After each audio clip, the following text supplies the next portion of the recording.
Welcome back to the Kevin O'Connor Show. Joining me today from ESPN in the Sports Business Classroom, it's Bobby Marks. Day one of a long journey, but I always love coming out here for Summer League. I always ask because they do something about the heat, and I come back and it's always 109 in the summer. I have to come back in December during the NBA right. Cup, and it's like windy and scary, deserty at that time at night. That's right.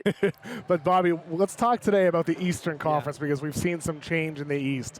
Tatum torn Achilles, Tyrese Haliburton torn Achilles. The team in the finals, the team that won the finals the year prior, likely not contenders next season. Things have changed in the Eastern Conference, and so I want to go through some of the teams in the East that have made moves, trying to make a push in the Eastern Conference, and I'm going to throw some teams at you, and I want you to tell me, are they still a move away or multiple moves away, or are they already contenders? Okay, and so I want to start out with open-ended question for you, though. Who do you think raised their chances the most in the East? Is it Atlanta, Orlando, somebody else? Well, it's almost like you almost want to say New York because they didn't do anything. And it's like I always said it's like the last man standing as far as where New York is as far as bringing the 7 players back. They're starting 5 and added Gershon Yabusele and Jordan Clarkson in here. But let's remove the Knicks from the equation. I would say Orlando, just because, and I know they've lost in the first round 2 years in a row. The Desmond Bane trade to go out and address a need as far as getting another scorer, a guy who can shoot the ball. Tyus Jones, a facilitator who, certainly had an up and down year in Phoenix, and I think a lot of players had an up and down year last year in Phoenix. I do like where they are right now. I think a lot of it has to do with where they are health-wise with Banchero and Franz Wagner and Jalen Suggs. But it's interesting, a team that I don't want to say been conservative, but has basically been kind of tried to thread the needle as far as drafting and developing. And you basically kind of hit a wall and you said, okay, now we have to go out and be a little bit more aggressive here. But I would say it's probably for me, it's Orlando as far as that team that I think they've done enough. I mean, if you told me they're in the Western Conference, I would say, well, they probably have another move here. And maybe there's a move as far as maybe addressing the center position a little bit, as far as I know they've got Wendell Carter there. But I do think how the Eastern Conference stacks up right now, I do think as of today, I think they can compete to get out of the Eastern Conference. I think they've done enough moves-wise. It's just a matter of what level do your best players actually reach. Does Banchero shoot the hell out of the ball like he did in the playoffs, or is he up and down as a shooter like he was during the regular season? Does Franz Wagner continue to do everything but shoot? Does he continue to look like a guy that has the yips from three-point range? Because with Wagner, it's weird. Yeah. Like, he's a great free throw shooter. He's got great touch in the lane, but he just can't shoot jumpers. And to me, I think the roster around their 2 best players is good enough in the Eastern Conference, but are Wagner and Banchero in a position to be the best players on a title team? That's a great question. As far as when you have 2 max players, and the expectation is that they're going to be 2 of the top 20 players in the NBA here. I think the one concern if I had is I probably look at their bench a little bit here, and you're going into year 3 with Anthony Black. We haven't seen Jett Howard at all. I would love another scorer off the bench, a guy that can maybe make shots for you. Those are certainly hard to come by. I think you're from the front court depth wise. I think you're fine because you're bringing back Mo Wagner, who hopefully will be healthy. You've got Jonathan Isaac. You have Goga Batadze. Yeah, Tristan Da Silva. You have a lot of interchangeable bigs there, but I do think if you wanted to go out and try to do something else, and they're limited with how they do it, I'd love to go get another scorer, a guy that can, you always love that 6th man that can come off your bench in the playoffs and give you, Payne Pritchard, for example, a guy that can come in and score the basketball for you. Yeah, and then you don't see him until game 4. Like, right? They can win you a game there. Exactly, and I think with Orlando, that's the other big question with them. But ultimately, Desmond Bane, maybe Tyus Jones, he has a bounce-back year after, like you said, weird year for Phoenix. But I still really like Tyus Jones, and Jalen Suggs back as well. Hopefully he takes another step forward. So I think we both agree with Orlando. They're already there. It's just there's still some lingering questions. And then there's the Atlanta Hawks. Yeah. They add Kristaps Porzingis, Nickeil Alexander-Walker, Luke Kennard. They draft Asa Newell, trading down from 13 to 23. Getting I come on. I from being in a front office, I understand the thinking, yes, the logic. having been out of the NBA front office for 10 years now, I assess it a little bit differently. I don't have the blinders on anymore. I can look at the wide range perspective, and that is both moves by New Orleans as well. Just to take quick we aside went from Atlanta to New Orleans. a quick aside here, they traded Indiana's first in 26 during the finals before Haliburton could come back and bite before them a little Turner bit. walks, and then they trade that pick on draft night. Yeah, good for Atlanta though to get that. No, it is good for Atlanta, and I think the biggest thing with it's Atlanta is like, who are you, right? I remember doing TV about 2 years ago, and it was them in Chicago, and we were like, pick a direction, man, like finally who they are, and what they did wasn't reckless. Like they kind of knew, they kind of worked around the margins. They knew Boston was going to move off Holiday, and certainly they get Kristaps Porzingis. They move up, they move back 10 spots and get Ace and Newell. I really like. They control Milwaukee's first in the next 2 years for 26 and potentially 27. Nickeil Alexander-Walker, Luke Kennard, you had to address your depth in your backcourt. I'm intrigued as far as where are we going to see maybe a little bit of a different version of Trae Young, who was pretty good really good offensively, certainly passing the ball last year. But now he walks into a situation where like he doesn't have to be the guy anymore. And you also have you got Jalen Johnson coming back. You have Zachary Richichet, Dyson Daniels, who we're talking about right now. The bar has been so low because it's basically it feels like they've been spinning the wheels. That getting in as the 8th seed was okay, and then we're going to try it again and do it again. And they did do that as far as last year, or they lost in the play-in to Miami. And now we're looking at it like, how do you make changes? How do you go about doing it? And sometimes when you bring in I know Ansi Saleh was there already, but you bring in a different, fresh perspective with him and Bryson Graham and Peter Dinwiddie. It changes kind of the perception as far as how you see your roster, who doesn't fit, and what they need to go out and get. But you still worry about the defense of this team collectively. I do, and I do think it's probably going to be a little bit of an adjustment because when you have just having gone through, when you do have so many new faces, 4 new faces trying to integrate that, I think that's why training camp is going to be critical. But I think this is probably the best team collectively that Quinn Snyder has since he's, when he took over without a doubt here. And I think it's built to, where they are, Porzingis comes off the books and maybe they extend him or give him a new contract. But I think it's built like in a good way. Trae is going to be the most interesting thing with me as far as he's extension eligible, 4 for 222. Is he still a max guy? Do we get in a position where how the rules are, is it okay to negotiate with all-stars? Or do you have to write blank checks still? We lived in a world, oh my God, I'm going back to I remember in 98 where basically you were giving out max contracts like lollipops. Here's one for Van Horn, here's one for Kittles, here's one for Marbury back in New Jersey here. And I do think how the rules are right now, and I think that's probably where it bit Denver a little bit. Like you'd love to go back and with the Jamal Murray extension and be like, we're going to reward him. But I'm not going to reward him at 4 for 212 mil, whatever the number was, because we think he's a really good top starter, but we don't think he's an all-NBA level player. And instead of starting him at 46, we're going to start at 38. And I think that's where teams kind of get themselves into trouble there. I think so too. Look, the salary numbers right now. I know you should look at things from the percentage of the cap. Oh my goodness! But the raw numbers, Bobby. You get in trouble a little bit when you have the 35% guys. That's the doomsday. And I think Shea, who just signed, is different because he's 26, right? Like you will live with that. I'm not willing to live with Bradley Beal at a 35% max when he's your third best. Like that's where you get yourself into trouble there. So the Knicks.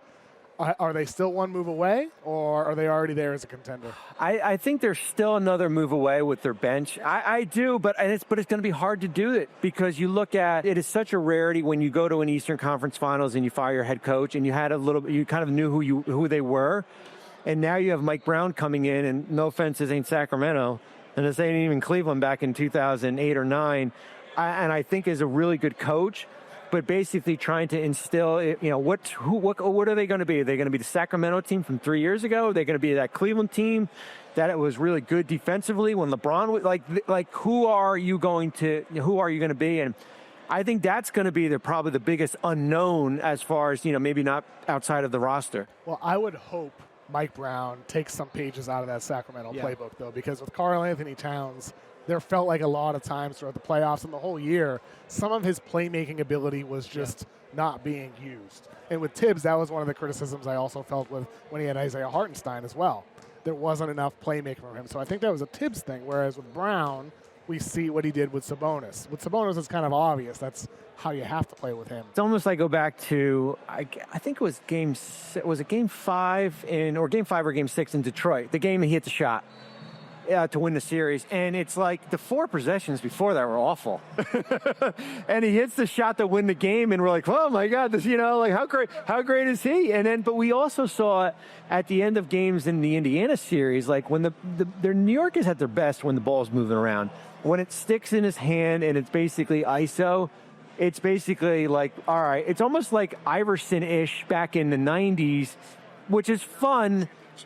And I think New York is going to have to get away from that a little bit as far as how they evolve more offensively. And I think with the Cleveland Cavaliers, there was rumors about them going for Durant this offseason. They end up not getting Kevin Durant.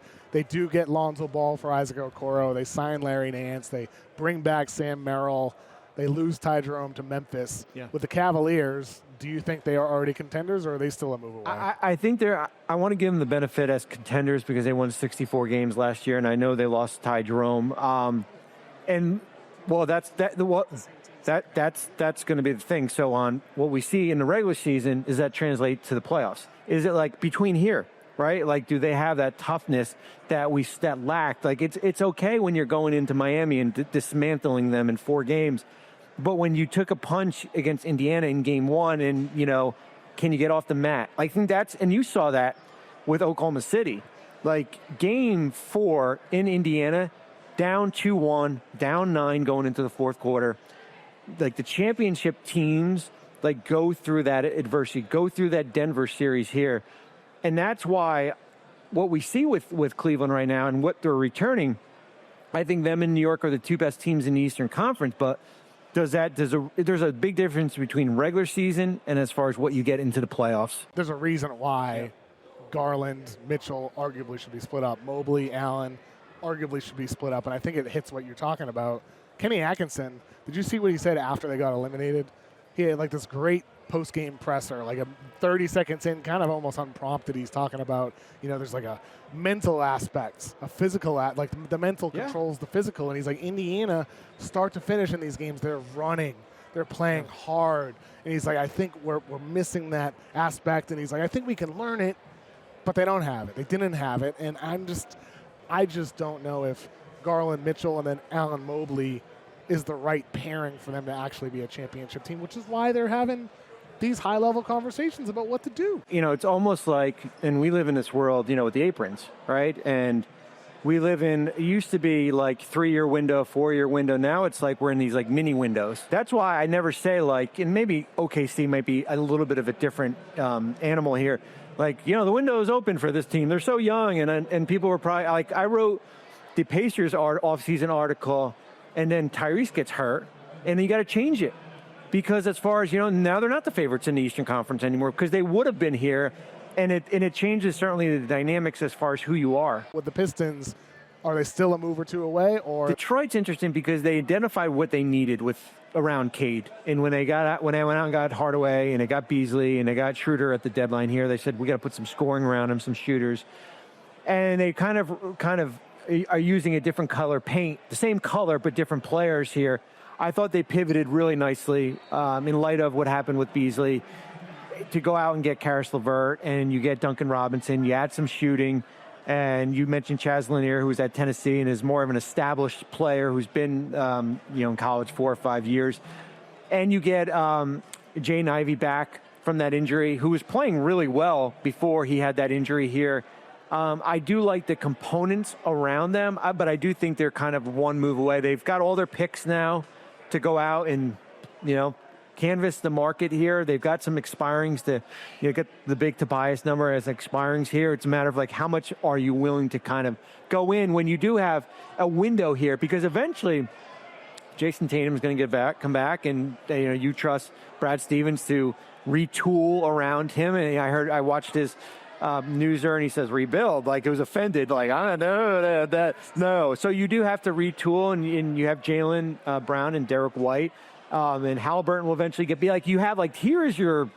It's almost like when Jordan retired, right in the when he went to play baseball in the mid-'90s, and everyone's like, "Here's our window, right? We've got 2 years to go out and figure out before maybe he comes back." I agree. A move or two away, and you still need Cade to get better too. Yep. Cade was not quite the guy in the playoffs that he was in the regular season. You hope he grows from that and comes back next season and is able to better perform in the postseason. The Bucks. They are a strange team. I'm not even sure how to talk about them exactly. You get Giannis on Speed Stream today. I never even heard of that.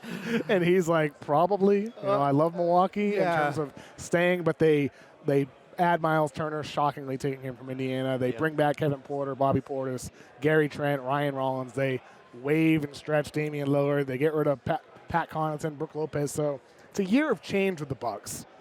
Assuming Giannis is back, do you think they have enough? Are they already contenders, or are they still a move or two away? I think they're still a move away. They had nothing really to play with, right? They had the non-tax mid-level exception to go out and play with. And I've been in that situation before when you basically are running out of options and you're basically just throwing stuff against the dartboard. And I know waiving and stretching a guy who's owed $113 million is not ideal.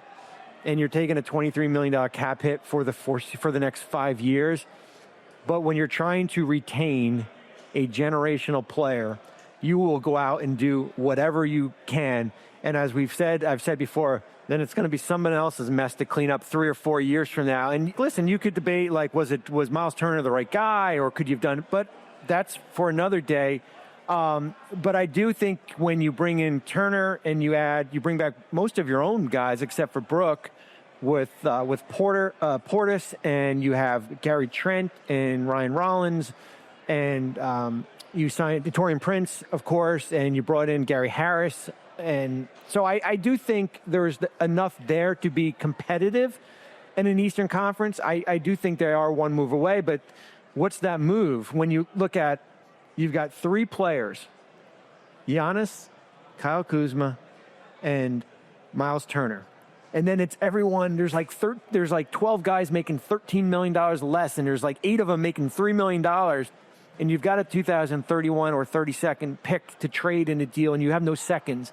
Like, what is that one move to kind of cobble together enough to go out and do that? To me, I think it's upgrading off Kyle Kuzma. With Kuzma, it feels like maybe this year will be different.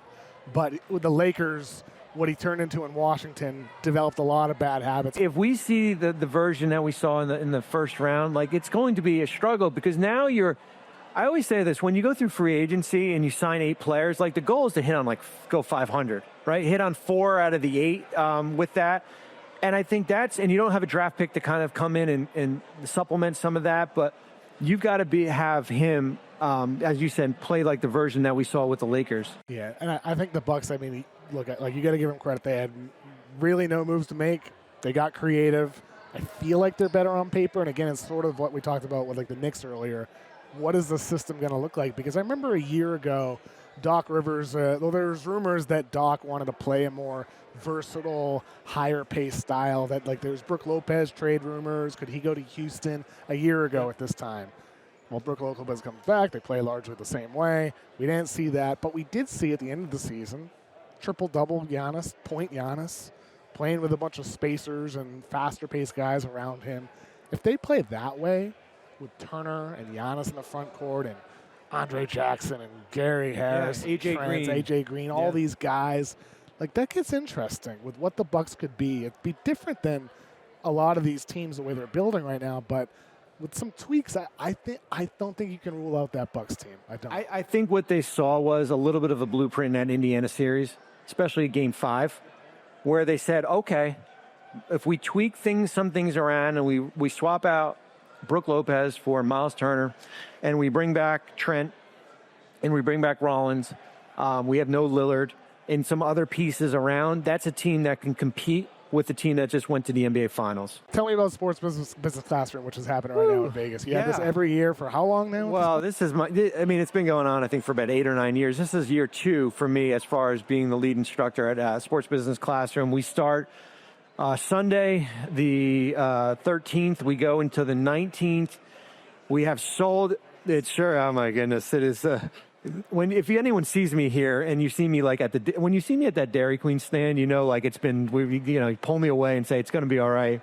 We sold out this year. We had 135 students sign up. We're adding more. I think we might hit 140, which would be a record number. 4 majors. We added a 4th this year, which is athlete representation, NIL, salary cap, media broadcast. We have scouting video analytics. So your 4 majors there. We've kind of changed some of the content up a little bit. We're implementing WNBA this year. I want to learn about salary cap in the WNBA, especially with a collective bargaining agreement. A lot of NIL stuff. People want to know as far as how the future is. We're bringing in Rachel Baker from Duke and Wes Wilcox from I was going to say the Wizards from Utah. And we have a lot of different fascinating programming, and then we're going to have a lot of people pop in and say hi. But it's, I said this to Warren Legary and Albert Hall and Sergio, who are in charge of this last year. It's one of the more rewarding experiences because we eventually, I just turned 52 years old. Like, for me, it's going to be like the next wave of generational people who want to learn about that. And I think the goal is we got to educate people, right? Educate people. When Oklahoma City spends $800 million, it's going to be like what it means to them and the apron and how they have sustainability and all these different things. And I'm looking forward to get going on Sunday. Hey, Bobby, you talk about educating. You do that better than anybody with a salary cap. I'll tell you what. I'm going to give the MVP of the summer is my 19-year-old son, Jake. And here's why. He taught me how to use Canva, the graphic design that allows me to put up all these pretty rosters and everything. Everybody didn't like my whiteboard. They said I had bad handwriting. So we put up the graphics, and it kind of just gives you a little bit more of a visual as far as where teams are and everything. The beauty of it, and you love this game and everything like that, is that to kind of show who this, eventually LeBron and Curry and the older players are going to be, gone. But it's going to be like that next wave of younger players and where these rosters are going, and just kind of educate for more people to love what we're doing. Bobby, appreciate you joining me today, man. I appreciate it. Thank you.